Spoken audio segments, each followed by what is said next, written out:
할렐루야. 8월 11일 월요일 원포인트 큐티 시간에 함께 하시는 성도님들을 주님의 이름으로 환영합니다. 오늘 하나님께서 우리에게 주신 말씀은 마태복음 23장 37절에서 24장 2절까지의 말씀입니다. 예루살렘아 예루살렘아 선지자들을 죽이고 내게 파송된 자들을 돌로 치는 자여, 암탉이 그 새끼를 날개 아래 모음같이 내가 내 자녀를 모으려 한 일이 몇 번이더냐. 그러나 너희가 원하지 아니하였도다. 보라, 너희 집이 황폐하여 버려진 바 되리라. 내가 너희에게 이르노니 이제부터 너희는 찬송하리로다. 주의 이름으로 오시는 이여 할 때까지 나를 보지 못하리라 하시니라. 예수께서 성전에서 나와서 가실 때에 제자들이 성전 건물들을 가리켜 보이려고 나아오니 대답하여 이르시되, 너희가 이 모든 것을 보지 못하느냐. 내가 진실로 너희에게 이르노니 돌 하나도 돌 위에 남지 않고 다 무너뜨려지리라. 아멘. 이 시간 심판을 피하는 유일한 소망이란 제목으로 담임 목사님께서 큐티 인도해 주시겠습니다.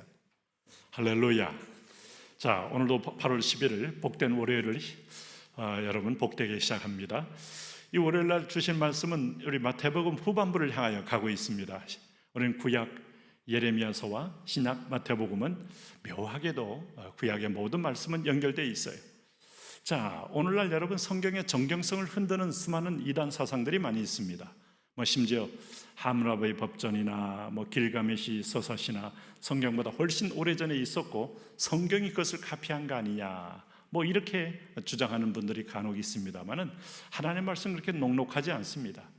거꾸로 말하면 하나님 말씀의 역사와 손길이 있었기에 그들이 어떤 외적인 어떤 도전과 영감으로 그런 것을 기록했다고도 볼 수 있어요. 성경 말씀은 성경 말씀대로 진리로 하나하나 이사야서가 말한 대로 짝을 이루어가면서 성취되는 것을 보는 겁니다.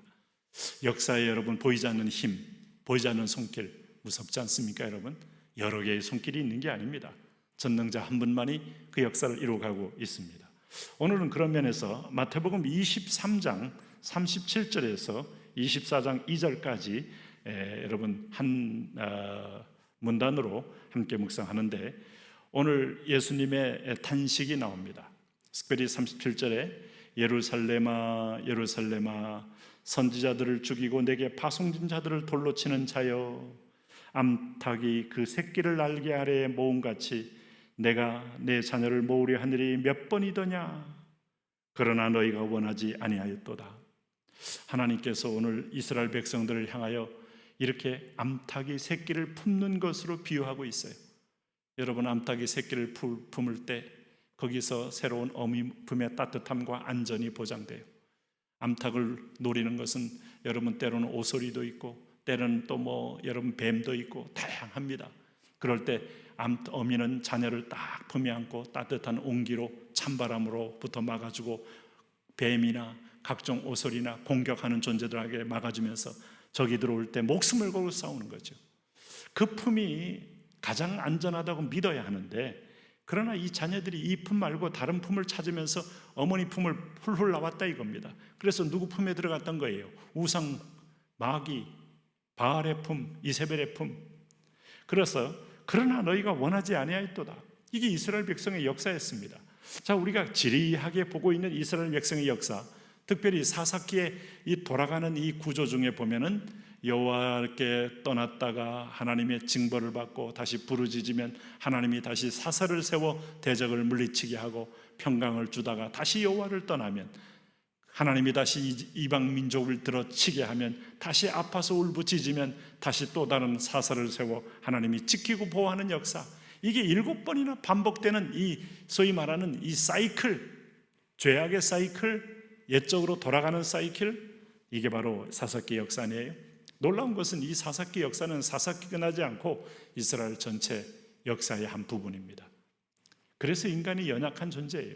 별 수 없는 인간이다 하는 존재고, 인간 스스로에게 어떤 의도 찾을 수 없다는 겁니다.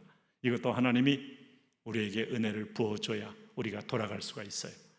오늘 내 백성에게 주님께서 비유로 하신 말씀이, 내가 얼마나 내 자녀를 모으려 한 일이 몇 번이더냐. 그러나 너희가 원하지 아니하였도다 라고 말했습니다. 그러면 결국은 잘 되면 몰라도 망하는 길이기 때문에 오늘 보세요. 38절, 보라 너희 집이 황폐하여 버려진 바 되리라. 너희 집은 어디입니까? 넓은 의미에서는 가나안 땅입니다.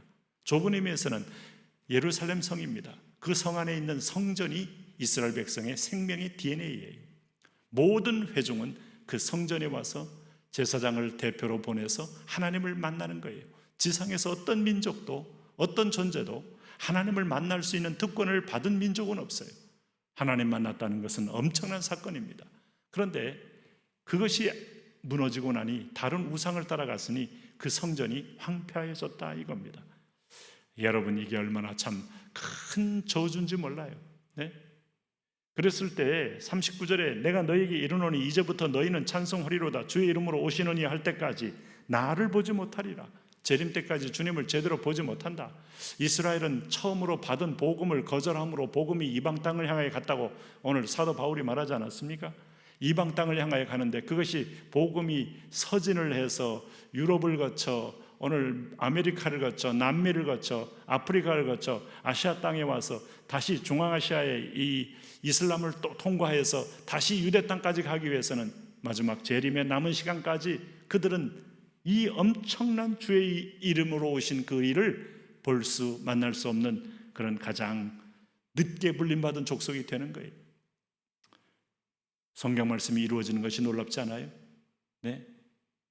그래서 전 세계 이방족들은 그리스도 이름으로 부르며 기뻐하며 회심하며 변화되며 찬송하고 있는데 유대인들은 아직도 율법의 저주 아래 걷혀 있어서 오직 구원자를 찾지 못하고 그들은 여호와 여호와 하고 있습니다만 그 여호와가 보내신 아들 예수 그리스도가 구원자임을 그들은 역사 속에 보면서도 못 믿는 것, 정말 이 사실 자체가 믿어지지 않지 않습니까? 그럴 때 우리 예수님은 좀 더 구체적으로 예언합니다. 예수께서 성전에 나와서 가실 때에 제자들이 성전 건물들을 가리켜 보이려고 나오니 대답하여 이르시되 너희가 이 모든 것을 보지 못하느냐? 내가 진실로 너희에게 이르노니 돌 하나도 돌 위에 남지 않고 다 무너뜨려지리라. 예언하는 거 아닙니까? 주후 30년경에 예언됐던 것들이 30년경대에 예언했던 것들이 30년 만에 주후 70년경에 소위 로마의 디도라는 군대 장관에 의해서 예루살렘은 철저히 도륙되고 무너지죠. 100만 명 이상이 사륙되고요.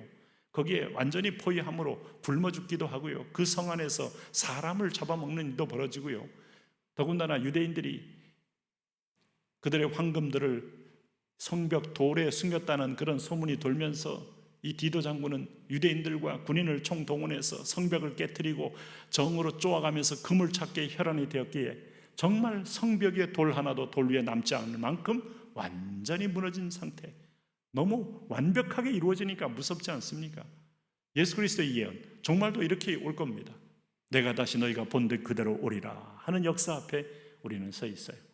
오늘도 역사는 하나님이 일하시는 무대예요. 나는 가만히 있어도, 나는 늘 권태스러운 일이 할지 모르지만 하나님은 새로운 창조의 사역으로 심판주로 마라나타 오시고 있다 이 말이죠.